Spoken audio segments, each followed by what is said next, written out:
Bonjour à tous, je m'appelle Benjamin Tettelbaum et je suis donc responsable de programme de la CCE, donc la Commission de coopération environnementale. Je vous souhaite la bienvenue pour la série de débats du CCE, une série que nous avons déjà commencé il y a longtemps, qui nous permettent d'avoir la participation d'un public de plus en plus nombreux en matière de durabilité et d'innovation,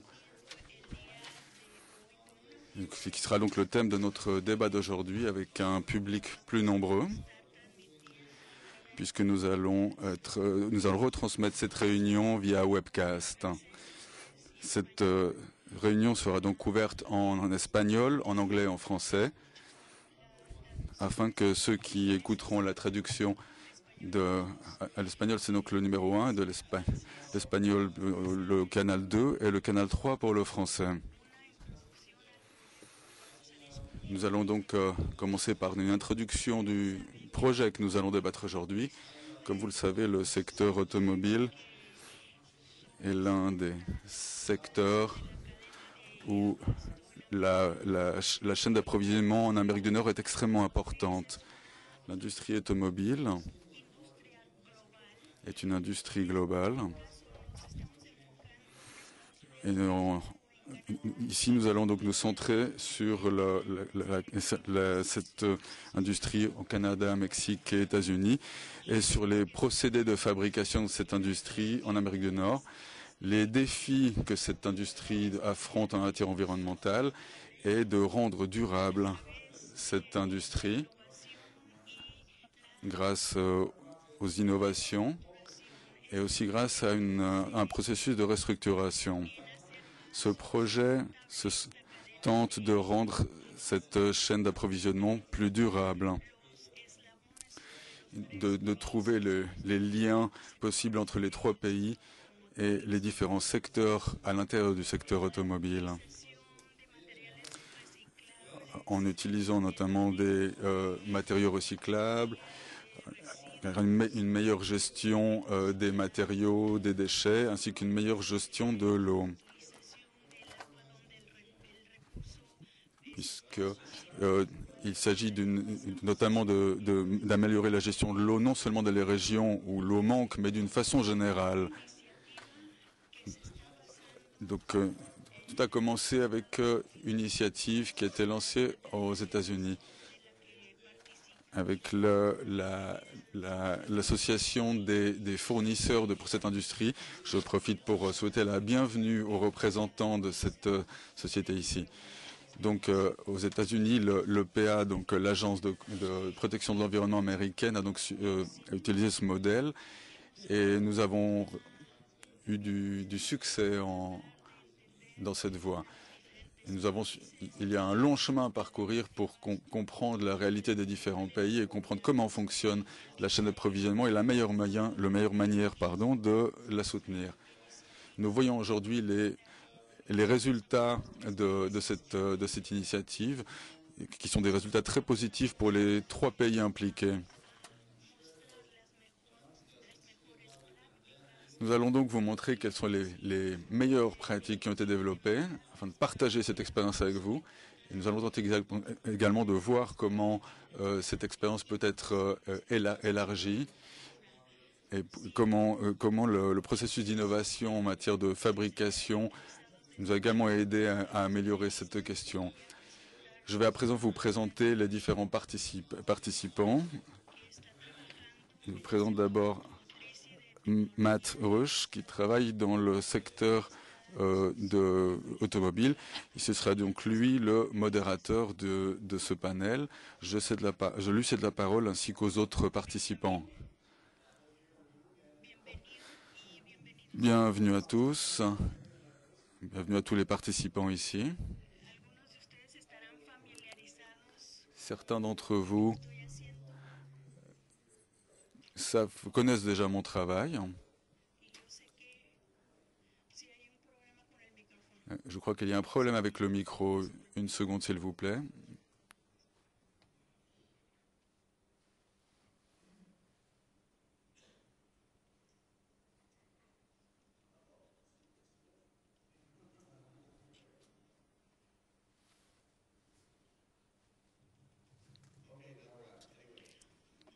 Bien, je recommence. Donc, mon nom est Matt Rausch. Je suis donc reporter pour la chaîne de CBS, donc une chaîne de radio locale. Je suis donc responsable d'une publication qui couvre les questions technologiques dans l'État du Michigan. Je réalise ce travail depuis septembre de 2011.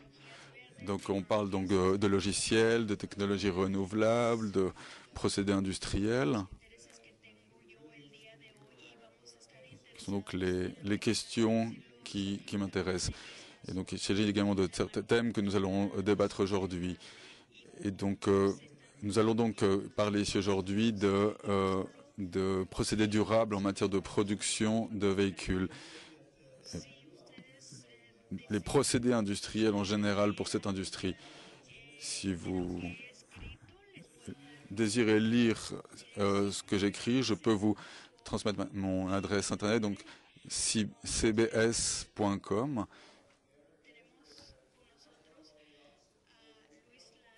Donc, est présent ici avec nous Monsieur Luis Lara, qui est donc directeur chez Ford Mexico, au Mexique, pardon. Nous avons également ici avec nous une société, la société ERA, de société de logiciels canadienne. Est également présent M. Matt Bogosian, conseiller politique pour l'Agence de protection de l'environnement américaine, donc l'EPA, en matière de prévention de la pollution, dans le cadre du gouvernement Obama. Également avec nous, Mme Amanda Kurtzman, qui est donc responsable des initiatives durables. Je vous rappelle qu'il s'agit d'un débat interactif. Donc je vous invite à soumettre vos questions via Twitter. Vous pouvez également le faire via des messages courrier électronique sur la page web de la commission. Nous répondrons donc aux questions du public. Si donc il y a des questions que vous pouvez faire à certains à certains participants de ce débat, vous avez donc la possibilité de le faire. Puisque c'est vous qui êtes donc présent ici, qui avez décidé de participer à cette réunion, et nous sommes ici à votre service. Et donc la qualité du débat va également dépendre de la qualité des questions que le public va poser. C'est pour ça que vous avez aussi votre responsabilité dans le bon déroulement de cette réunion. Donc, nous avons d'abord une question pour M. Gary Veik. Nous avons vu qu'il existe plusieurs approches innovantes en matière de fabrication automobile, pour une production automobile plus durable. Nous avons vu de nombreuses initiatives au Canada et au Mexique. Donc, les agences gouvernementales ont joué un rôle important. Nous avons également considéré la question des matériaux utilisés. À ce niveau-là, les fournisseurs ont un rôle très important à jouer. Et donc l'information que nous vous transmettons en la matière est très importante. Et comme on l'a dit tout à l'heure, ce matin, eh bien, nous ne vivons pas dans un monde parfait. Cependant, dans notre secteur, nous nous sommes rendus compte que les entreprises parmi les fournisseurs tentent de fournir des informations précises. Et l'industrie automobile fait face à de nombreux changements en ce qui concerne les produits dont elle a besoin. Donc le rôle joué par les fournisseurs est important afin de fournir les bonnes informations et de permettre donc d'obtenir des pratiques plus durables. Donc Amanda, est-ce que vous avez quelque chose à nous dire en la matière? Bien, nous considérons la collaboration avec les fournisseurs comme un point central. Et donc le rapport que nous avons fourni se centre beaucoup sur les relations avec les fournisseurs et les matériaux que ces fournisseurs peuvent offrir aux fabricants. Ceci devrait donc permettre de réduire l'impact environnemental de cette industrie. une des méthodes de collaboration avec les fournisseurs, hein, pour parvenir à ce type de relation, ben, c'est par exemple de mettre en place une relation profonde afin de comprendre les procédés, ceci afin de travailler ensemble pour développer des programmes innovants. Un exemple que nous avons pris en compte, c'est de connecter les PVC avec la récupération, de pièces afin de fabriquer d'autres pièces. Nous travaillons également avec les fournisseurs afin de défendre le thème de la durabilité. Nous avons par exemple présenté la technologie FTC aux fournisseurs. Ce type de technologie, il y a également une technologie que l'on appelle PIT, qui permet un meilleur rendement, une meilleure efficacité énergétique, ce qui permet également de rendre la chaîne de fournisseurs plus efficace. Nous allons également fournir davantage d'efforts au sein de notre propre organisation, afin de faire encore avancer davantage notre collaboration avec la chaîne de fournisseurs. Louis, Gary et Amanda, est-ce que chacun d'entre vous peut nous donner des exemples concrets de vos besoins? Un besoin qu'il y aurait d'un programme à mettre en place, en particulier dans la région d'Amérique du Nord.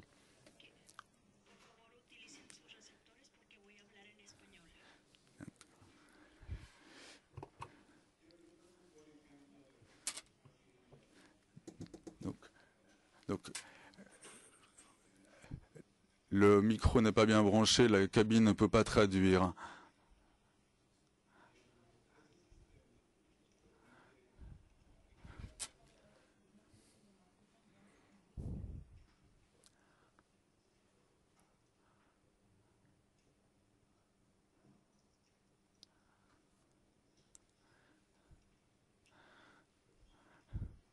Le problème de micro est en cours de résolution.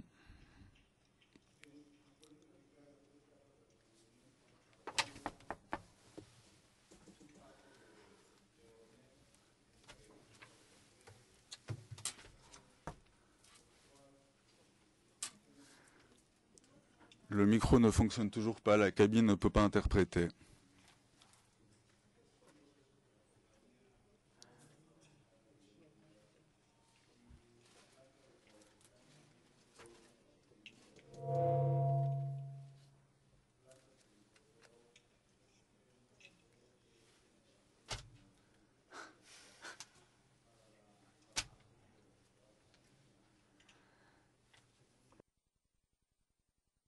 Il est en train d'arranger le mec là.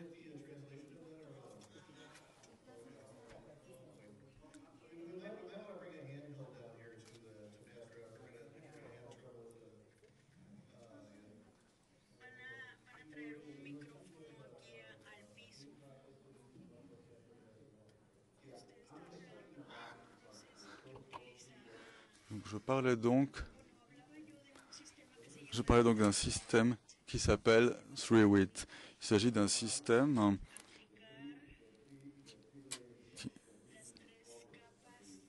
qui permet donc d'appliquer les 3 couches une triple couche sans avoir besoin en réduisant les procédés entre chaque couche, ce qui permet donc de réduire la quantité d'énergie consommée pour ce type de procédé, en particulier le gaz naturel. Il s'agit des procédés qu'on utilise dans les usines mexicaines, là où la Ford Fiesta est fabriquée, donc la même Ford Fiesta qui est donc exportée dans le reste d'Amérique du Nord. Il s'agit donc d'une des premières usines où ce procédé a été mis en place, et à l'heure actuelle, eh bien, notre entreprise est en train d'étendre ce procédé à ces autres usines à travers le monde. Il y a déjà plusieurs autres usines qui, en Amérique du Nord, utilisent ce procédé. Est-ce que vous pourriez nous expliquer quelle quantité de gaz est utilisée pour ce type de procédé? Bien. Dans le procédé normal, on applique une première couche. Ensuite, eh bien, on cuit au four cette couche de peinture. Et ensuite, eh bien, grâce à ce procédé, on peut donc appliquer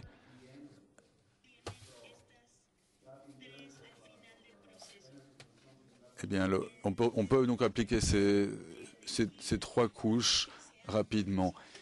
Et donc, ce procédé permet donc de réaliser ce procédé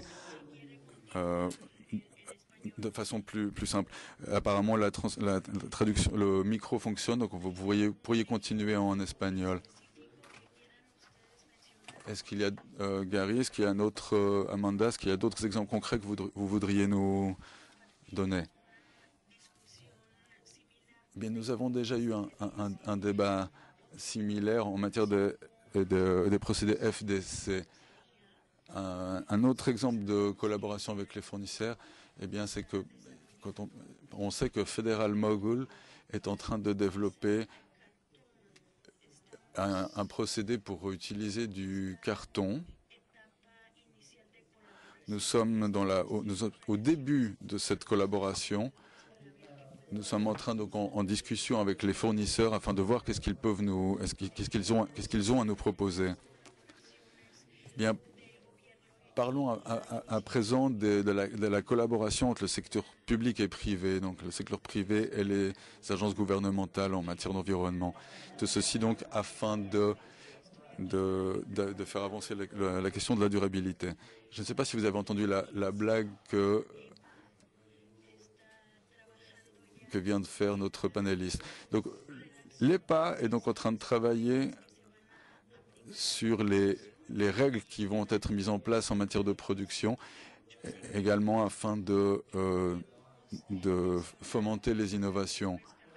Donc, on peut également travailler sur la question des catalyseurs, également sur d'autres innovations que l'on peut mettre en place dans le secteur automobile.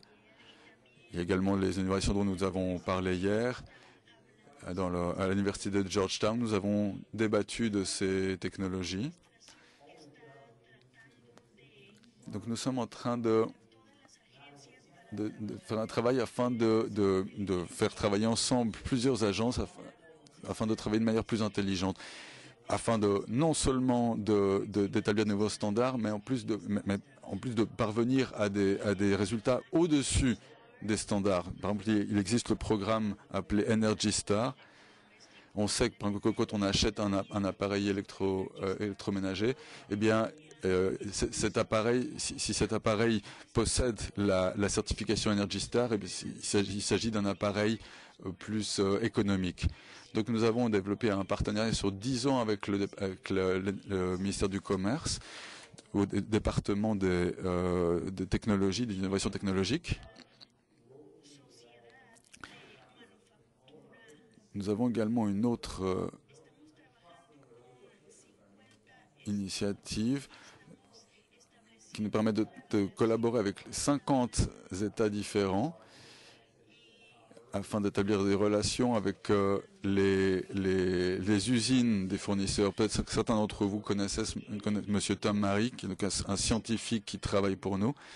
D'autres personnes travaillent aussi avec nous au niveau local. Ceci afin de mettre en place les meilleures pratiques, de fournir un soutien technique pour les fournisseurs afin qu'ils fabriquent de meilleurs produits et qu'ils parviennent à produire donc à fournir des produits plus durables et réduire ainsi leur impact environnemental.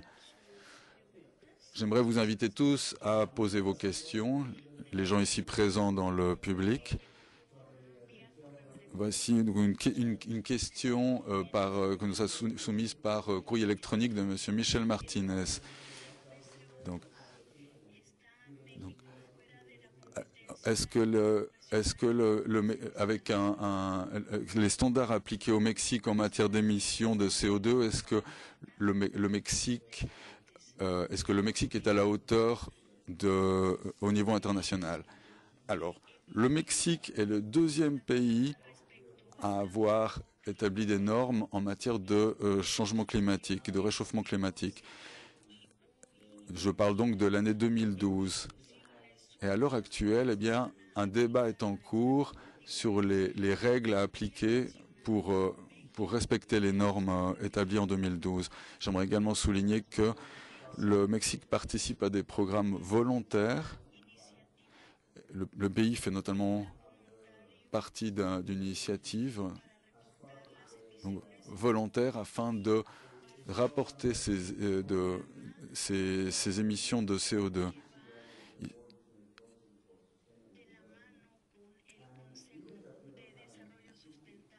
Donc, le pays travaille avec le Conseil pour un développement durable, collabore avec ce Conseil, et même s'il n'existe pas encore de cadre légal, eh bien, il existe un comité national qui fixe des objectifs afin de réduire les émissions de gaz à effet de serre. Donc, à l'horizon des années 2020, 2030 et 2050. Donc, voici un peu les lignes directrices que nous suivons afin de parvenir à une réglementation qui soit une réglementation mondiale, afin également de réduire la trace environnementale. Nous travaillons également à réduire l'utilisation de certaines énergies. Donc nous avons commencé à développer l'exploitation de l'énergie solaire dans l'État de Sonora, ce qui va nous fournir nous donner la possibilité de réduire les quantités d'énergie utilisées. Donc nous allons donc faire baisser de 5000 tonnes nos émissions annuelles de gaz à effet de serre, ce qui va donc nous permettre d'avancer en la matière. Merci aux organisateurs de cette réunion pour ne pas m'avoir demandé de parler en espagnol. Je ne l'ai plus pratiqué depuis le collège, donc je ne sais quasiment rien dire en espagnol. Bien. Nous allons donc poursuivre avec la perspective globale. Une question pour Matt.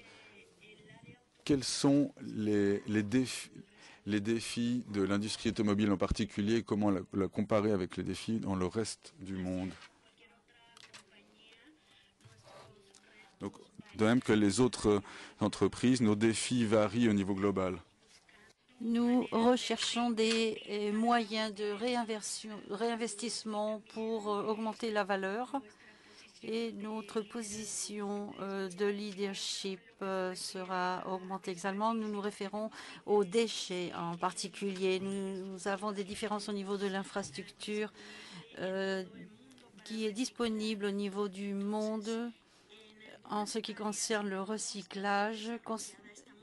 Ceci n'est pas tout à fait développé. Nous travaillons avec diverses agences pour voir les différentes actions à mettre en place pour chacun et là où elles sont développées, nous recherchons de meilleures options pour rechercher de nouvelles options pour gérer les déchets.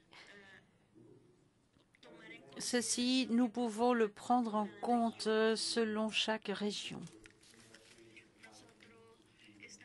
Nous travaillons actuellement avec la chaîne d'approvisionnement pour augmenter les améliorations. Ceci est un point clé pour pouvoir avancer.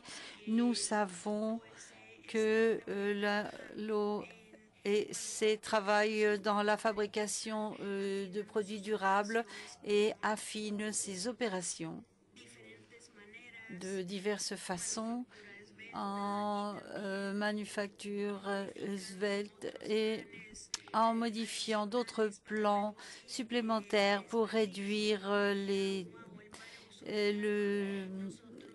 l'eau utilisée de mauvaise façon. Nous travaillons très bien selon ces standards et en fonction de ce que le président a mentionné hier.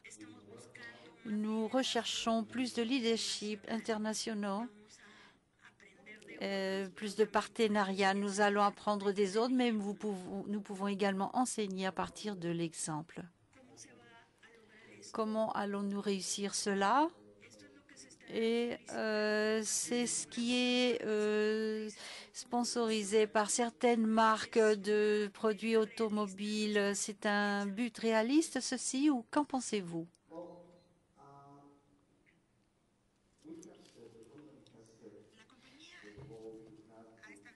La compagnie a établi l'objectif des fosses sceptiques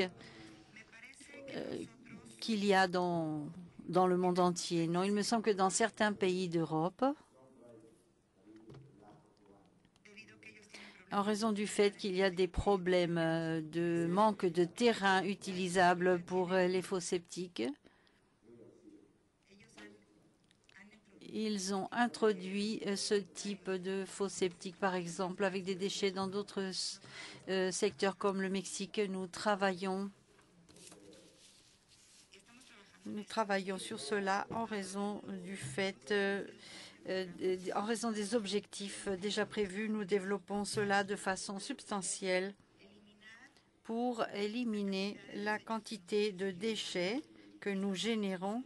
Nous sommes tout à fait convaincus que ceci peut être quelque chose de réel. Cependant, nous avons beaucoup d'efforts à réaliser et certaines des technologies qui vont arriver au pays aient plus de sens au niveau affaires. Et nous avons besoin de leur aide pour avoir la disposition finale d'utilisation de ces déchets. Quelle est votre perspective à ce sujet? Je suis d'accord avec tout ce qui a été dit. Cela dépend énormément de l'infrastructure disponible. À mesure que l'infrastructure et les opportunités de recyclage augmentent, nos opportunités vont également augmenter. En ce qui concerne les barrières régulatoires, nous avons besoin de maintenir la communication ouverte avec certaines agences pour connaître les options disponibles et ce dont nous disposons, nous, actuellement, les parties interdites, les différentes options. Il me semble que pour nous, ceci a été d'augmenter le recyclage en général pour différentes. Et ceci est considéré comme les opérations et la partie, la gestion des déchets. Il y a certaines installations pour lesquelles ce que nous faisons, c'est que nous recherchons la manière quotidienne de réutiliser les choses à recycler. Nous devons maintenir également autant ces articles en dehors du secteur des déchets. Nous voulons avoir moins de 3% de déchets qui sont dirigés vers les installations que nous avons. Nous pouvons le réussir. Il me semble que nous avons différents défis, ceci dépendant des différents objectifs, des points situés sur le monde entier. Donc, au niveau des points régulatoires, ce que nous avons dit, c'est que il y a beaucoup de manque d'espace en Europe et d'habilité de recyclage. Maintenant que l'industrie automobile s'améliore en Amérique du Nord, nous pouvons exporter nos véhicules d'Amérique du Nord vers les autres continents. Et ceci va être le thème en termes de contenu matériel qui fait partie du véhicule. Comme consultant environnemental, je pense que vous faites des entraînements là-dessus. De quelle façon gérez-vous ce thème avec les fabricants en termes de recyclage ou l'utilisation de moins de matériel toxique? En quoi consiste le flux de déchets? J'ai parlé au début de la conversation de ce matin. Nous devons quantifier ce dont est composée une installation, les défis que nous avons, auxquels nous devons faire face, et de 7-8% de tout le processus, quel matériel il y a, et nous devons comprendre quels sont les matériels prédéterminés et pouvoir avoir d'autres composantes et savoir quelles sont les composantes appliquées au niveau de la peinture, etc. Et ce que nous savons, par exemple, il y a des enfants qui montent dans les véhicules, donc nous devons savoir quel type de gadgets électroniques sont utilisés pour qu'ils soient occupés dans la voiture. Nous travaillons là-dessus avec toute la chaîne de fourniture, tout d'abord pour obtenir toute l'information et quel serait le premier pas. C'est une question de Lauren Kastner. Il me semble que si sera dirigé par M et Ford. Comment intégrons-nous la durabilité dans vos entreprises en tant que fournisseur? De quelle façon gérez-vous la partie des déchets de façon durable en tant que fournisseur, bien entendu? En pensant également, si on pense à n'importe quelle industrie automobile, par exemple Chrysler aussi.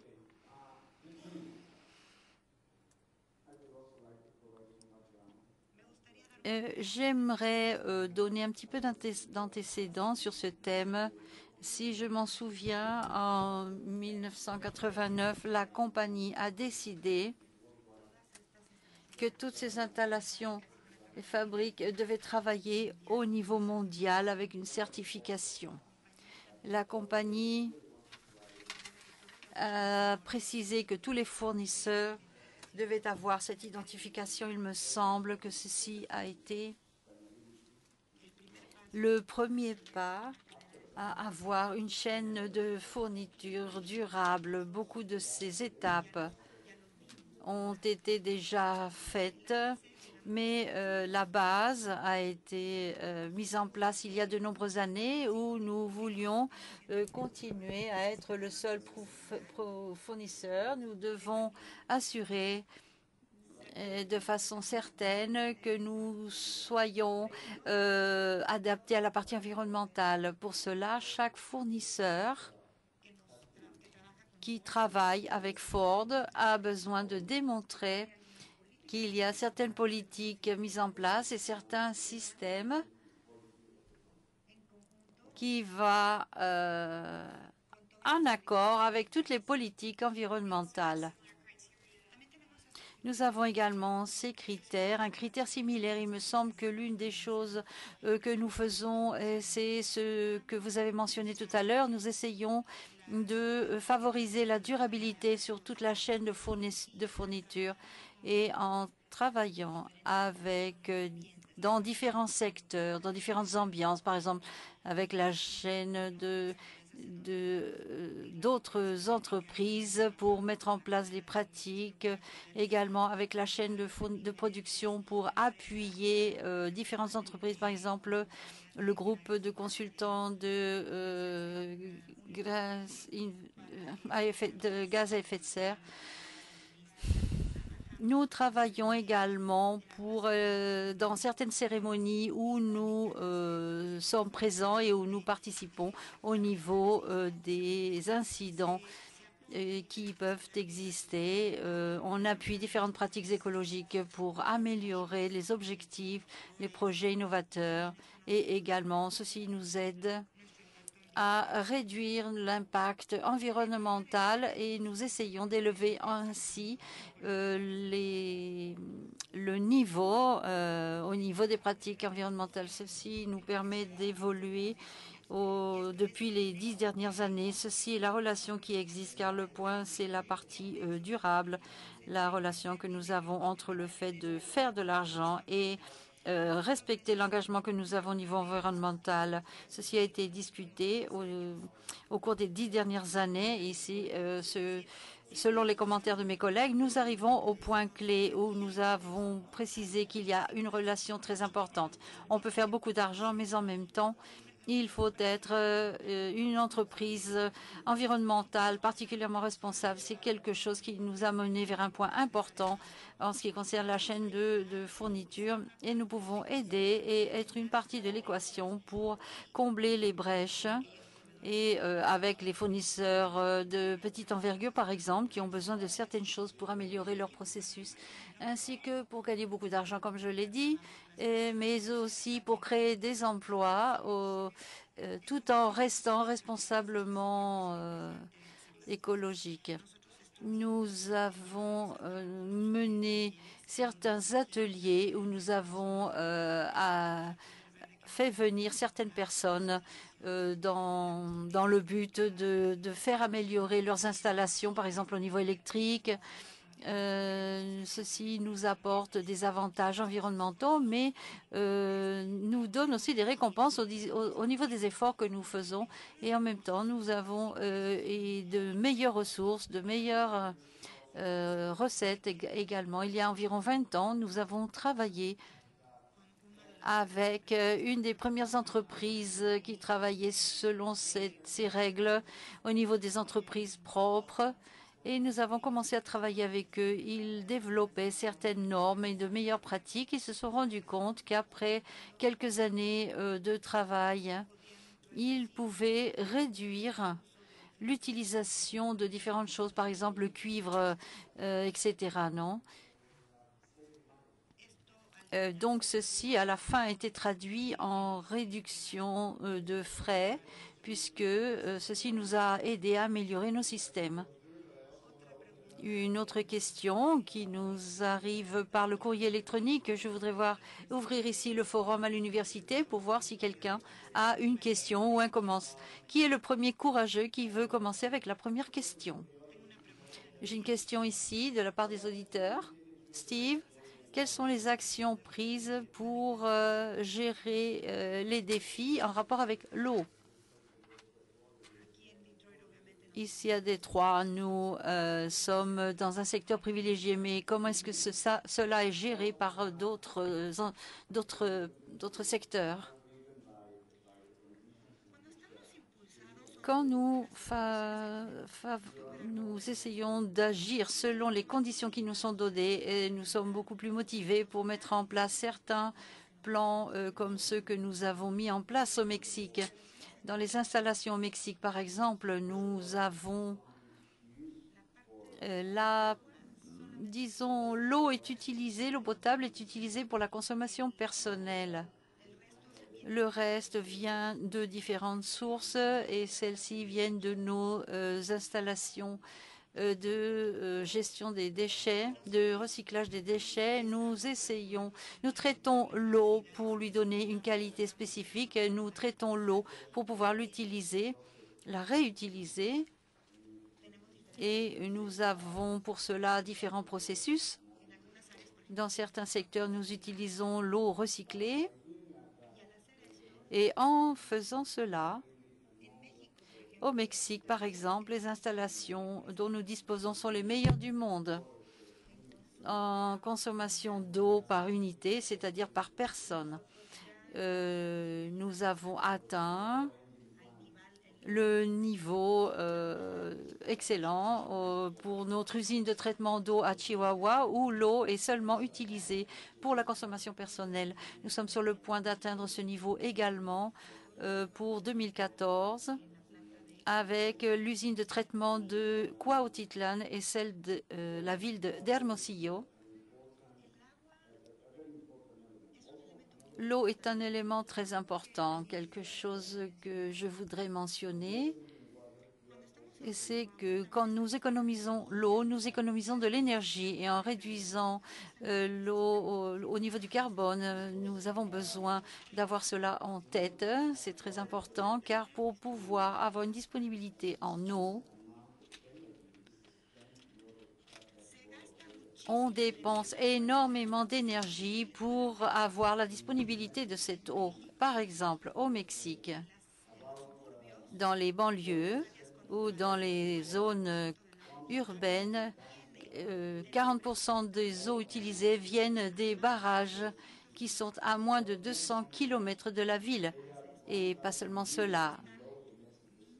Il y a également elles sont également à 1000 mètres au-dessous du niveau de la ville de Mexico, c'est-à-dire l'énergie nécessaire pour avoir cette eau disponible dans chacune des maisons, dans chacun des logements, est un processus qui requiert énormément d'énergie. Donc, en réduisant la consommation de l'eau, nous réduisons également la production de carbone.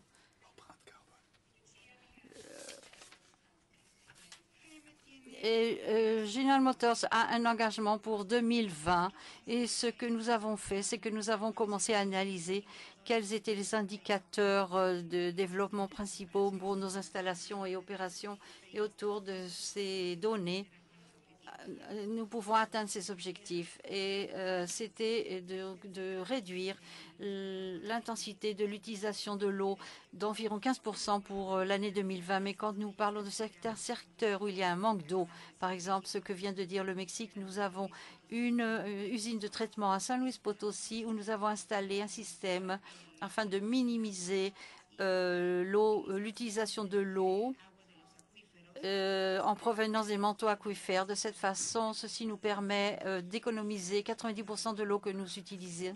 C'est extrêmement important par rapport à par rapport à l'impact de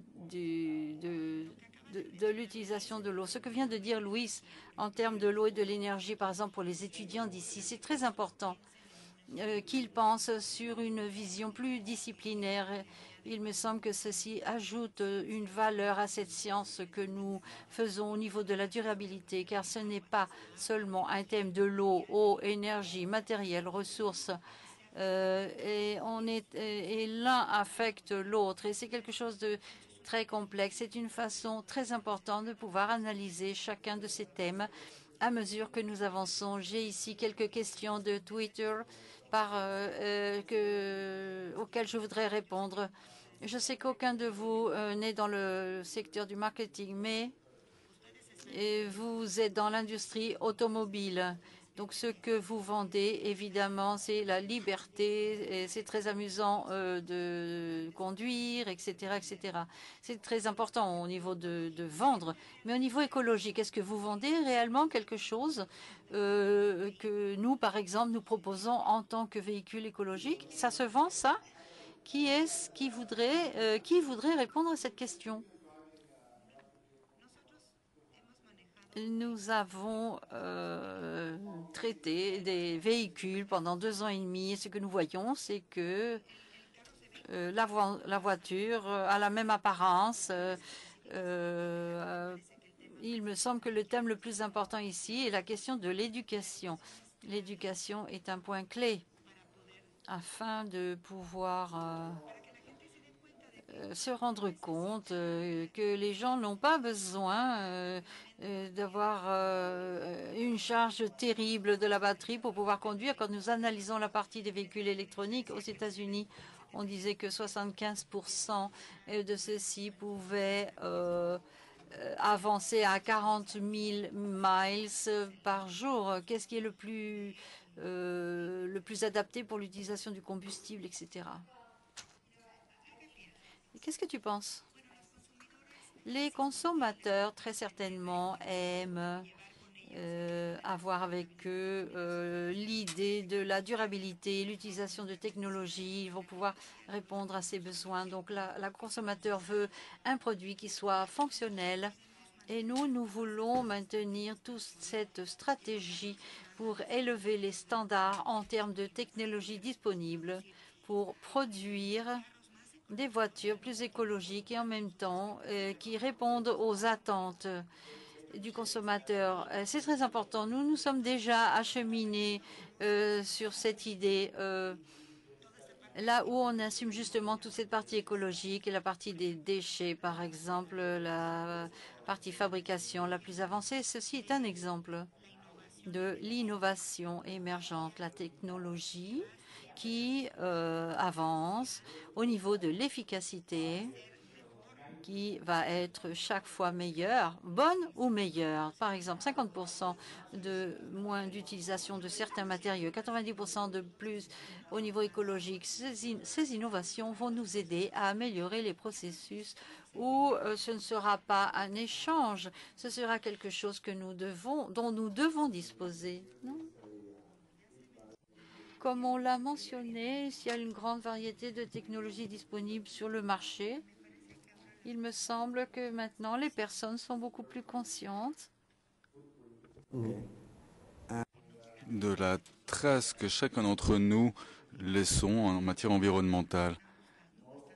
Parce que les gens, à l'heure actuelle, demandent des véhicules plus efficaces. Et également, ils veulent également savoir quelle est la trace écologique que ces véhicules vont laisser en matière de procédés industriels. Mais également, si l'on pense à la durée d'utilisation de ces véhicules et qu'est-ce qu'on va en faire une fois qu'ils sont hors d'usage. Voilà un peu les points que nous avons déjà débattus et les questions que nous devons considérer. Précisément la question de ce que l'on fait avec ces véhicules une fois qu'ils ont achevé leur temps de vie utile. Donc je crois que nous devons nous demander quelle est la trace, l'empreinte carbone que ce véhicule va laisser à la fin de sa vie utile. Je crois que c'est vraiment une question importante. Qu'est-ce qui se passe à ce moment-là? Si on considère la question de cette manière, je crois qu'il s'agit d'une question chaque fois de plus en plus important pour les consommateurs. Moi-même, en tant que consommateur, je crois que moi, j'ai un véhicule, un Volt, et ma femme possède une voiture hybride, une Ford hybride. Et je crois que c'est un véhicule tout à fait plaisant. Les deux véhicules ont des bonnes accélérations. Bon, nous avons une question. Comment est-ce qu'on prend les décisions en matière de matériaux utilisés et sur ce qu'il convient de faire avec les véhicules à la fin de leur vie utile? Bon, en général, nos véhicules sont recyclables à 85%. Et nous sommes en train de réaliser un effort continu afin de construire des produits de mieux en mieux recyclables à la fin de leur vie utile. Et également afin d'inclure des produits, des matériaux recyclables depuis le début du procédé de production, comme nous en avons déjà débattu tout à l'heure. Donc il s'agit d'un processus continu sur lequel nous poursuivons nos efforts.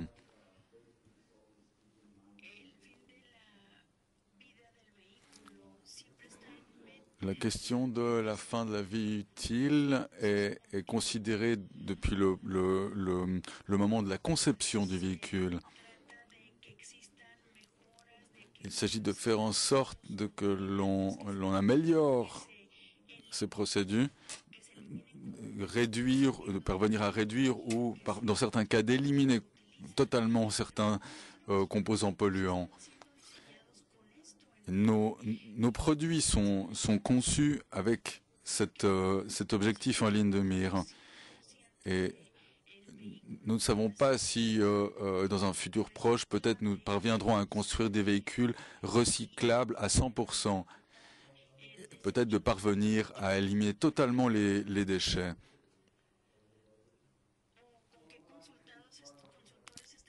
Donc, avec quels consultants travaillez-vous? Eh bien, nous développons différentes stratégies d'évaluation des matériaux. Nous travaillons avec l'OMS, les chaînes de fournisseurs également. Il existe un autre domaine qui est la question chimique. Nous allons donc tenter d'établir l'origine des matières premières utilisées pour fabriquer le véhicule. Donc voici certaines pistes que nous suivons.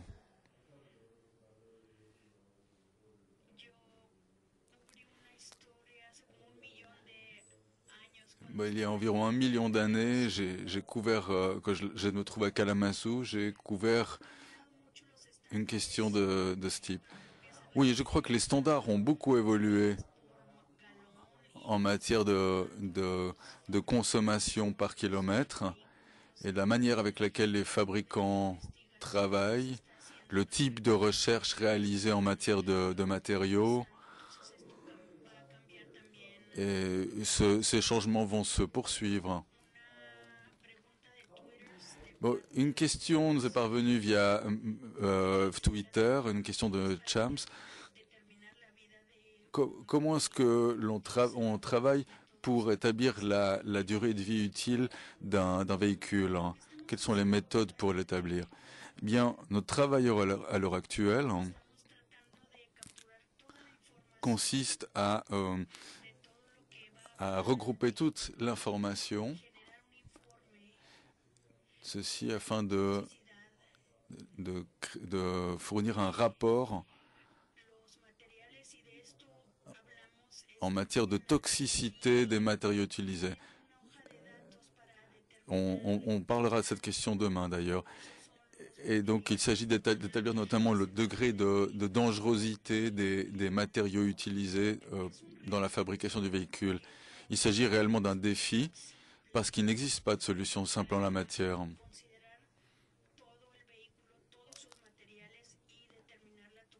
Donc, il n'existe pas de méthode simple pour établir la toxicité de l'ensemble des matériels, des composants d'un véhicule. Y a-t-il d'autres questions?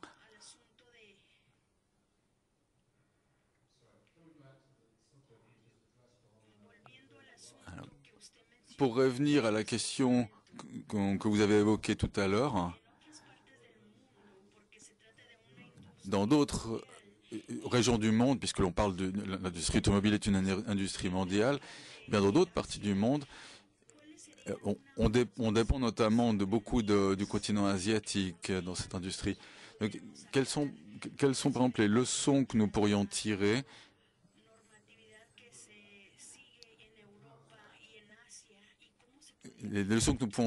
des normes appliquées en Europe ou en Asie, comment est-ce que l'on pourrait appliquer les leçons retenues des procédés de production en Asie et en Europe, comment est-ce qu'on pourrait les appliquer dans le contexte nord-américain?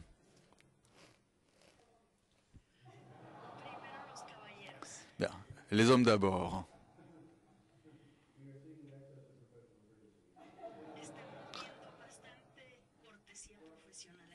Il existe beaucoup de courtoisie professionnelle ici.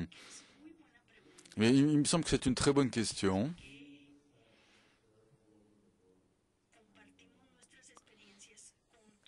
Mais nous partageons nos expériences au niveau mondial. Et je crois que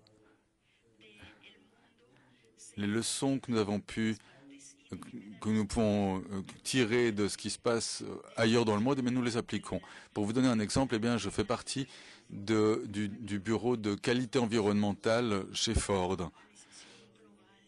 Et donc notre entreprise, Ford, est une entreprise mondiale qui est organisée par région. Et chaque semaine ou toutes les 2 semaines, nous nous réunissons. Et donc, parmi ces réunions, bien certaines sont consacrées justement au partage des expériences. Et donc, nous apprenons beaucoup les uns des autres. Par exemple, nous avons beaucoup appris de certains de nos collègues afin de réduire notre production de déchets. Eux également ont beaucoup appris de nos propres expériences.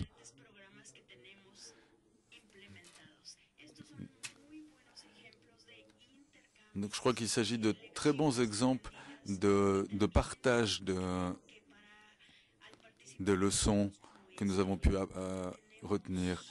Et donc je crois que le fait de participer à des réunions telles que celles que nous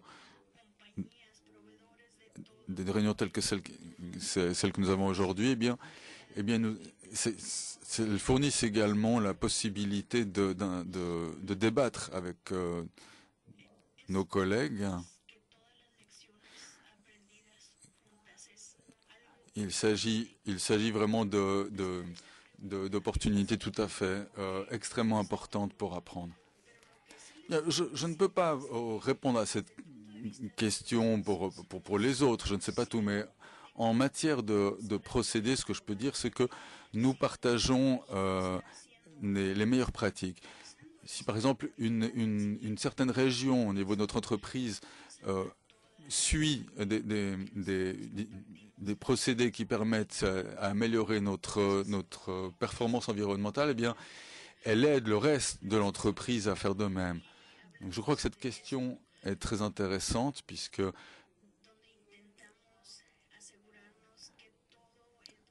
il s'agit de faire en sorte que les avancées en matière environnementale se réalisent au niveau global.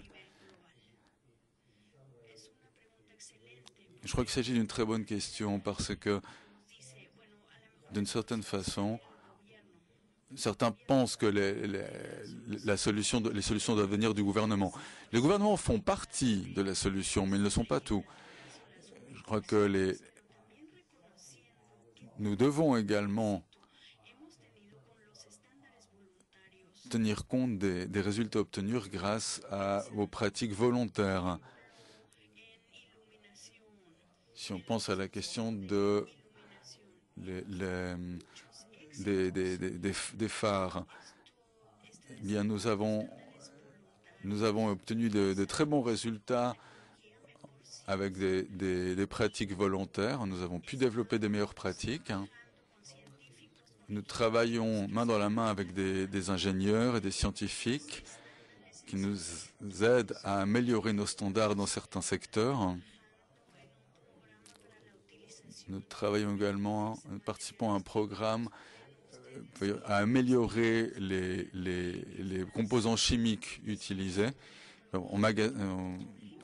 À la vente, vous pouvez voir une étiquette qui garantit que le produit qui est acheté est un produit propre.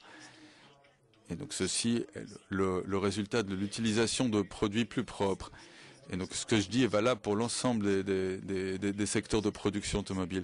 Donc je crois qu'il est très important que les étudiants sachent que le gouvernement a un rôle important à jouer, mais que les entreprises privées partagent non seulement des pratiques en matière d'affaires, mais également partagent leurs bonnes pratiques en matière environnementale. Et je crois que nous avons vraiment obtenu des très bons résultats. Le travail qui reste à réaliser est encore important, mais nous avons réussi à obtenir des bons résultats grâce à ce type de pratique. Il nous reste encore 5 minutes. Est-ce qu'il y a encore des questions? Merci. Donc, mon nom est Randy Leslie de Johnson Control. Je suis également président de l'association des fournisseurs. Nous savons tous que la vitesse représente un avantage compétitif. Qu'est-ce que l'on peut faire pour améliorer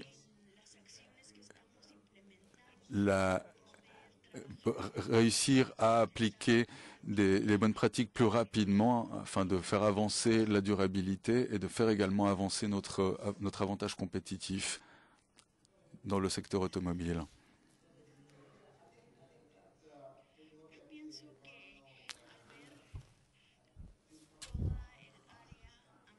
Je crois que si l'on considère l'ensemble du secteur de la question environnementale, bon, on sait que le but de l'industrie automobile, c'est de vendre des voitures. Cependant, nous savons également que les questions environnementales sont extrêmement importantes. C'est pourquoi nous avons collaboré avec l'EPA, également avec notre chaîne de fournisseurs, afin d'obtenir les aides nécessaires. Et je crois qu'il s'agit vraiment d'un point clé. J'aimerais ajouter quelque chose. De plus en plus d'entreprises sont en train d'intégrer la durabilité à leurs pratiques. Vous pouvez le voir, et vous pouvez le voir à un niveau global. On peut se rendre compte que la durabilité fait de plus en plus partie de l'ensemble des pratiques qui amènent du progrès. Et je crois que ce type de pratique est en train de s'accélérer parce que en intégrant la durabilité au modèle de business, eh bien, je crois que ces pratiques s'intègrent aux stratégies que nous avons pu débattre ici. Et ceci permet à l'ensemble du secteur de grandir et de progresser dans une même direction. Donc je crois qu'il s'agit d'un moment tout à fait intéressant grâce à cela. Est-ce qu'il y a donc encore d'autres questions? Merci. Donc, je m'appelle Larry Bukowski. Je suis président d'une entreprise qui s'appelle Warmant Engineering. Donc notre entreprise, l'ensemble de notre entreprise est lié à la question de la durabilité. Je ne sais pas si vous connaissez la Warman. Mais nous, nous récupérons des moquettes dans l'ensemble du pays. Et donc nous les apportons à certaines compagnies qui fabriquent des moquettes. Si nous ne réalisions pas ce travail, eh bien toutes ces moquettes finiraient à la poubelle. Et nous, nous transformons ces moquettes en plastique qui peuvent notamment être utilisées dans l'industrie automobile. Donc nous avons vraiment, notre entreprise a réellement obtenu un succès important. Parce qu'en matière de durabilité, eh bien, le nylon qui est utilisé dans la fabrication de moquettes va être réutilisé, par exemple pour fabriquer d'autres moquettes. Et ces fibres peuvent également être utilisées dans l'industrie automobile. Ma question serait la suivante. Comment est-ce que notre entreprise peut lier son propre succès à celui d'une entreprise telle que Ford? Parce que moi, quand j'entends parler de la question de la durabilité dans tel ou tel secteur, quand on parle des fosses septiques, de tout ce qui finit à la poubelle, eh bien, lorsqu'on parvient justement à recycler une moquette, à faire en sorte qu'elle ne finisse pas à la poubelle, eh bien, il s'agit d'un résultat important. Je me demande si, par exemple, aujourd'hui ou au cours du déjeuner, eh bien, je pourrais entendre parler d'une plateforme qui permette aux ingénieurs d'intégrer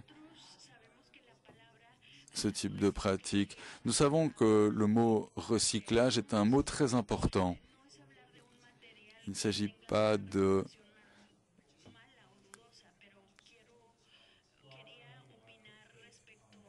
C'est pour ça que j'aimerais savoir quelle est votre opinion en la matière. J'aimerais vous dire deux choses. Ce que vous faites, vous, c'est une activité excellente, puisqu'en même temps, vous générez des bénéfices et vous permettez d'améliorer la protection de l'environnement. Il s'agit également d'une bonne incitation pour les fournisseurs, puisqu'on voit qu'en collaborant notamment avec des universités telles que celles où nous nous trouvons aujourd'hui, et avec d'autres secteurs,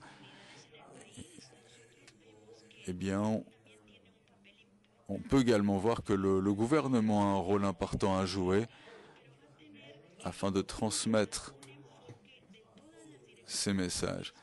Mais il s'agit vraiment d'un travail qui doit être réalisé dans toutes les directions. Je suis tout à fait d'accord avec vous.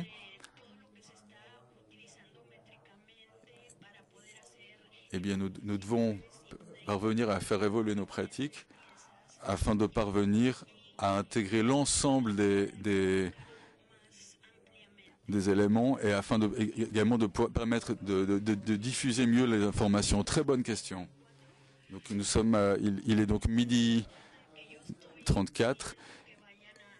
Je vois que je vous empêche d'aller manger. Simplement, j'aimerais prendre une minute pour remercier nos sponsors.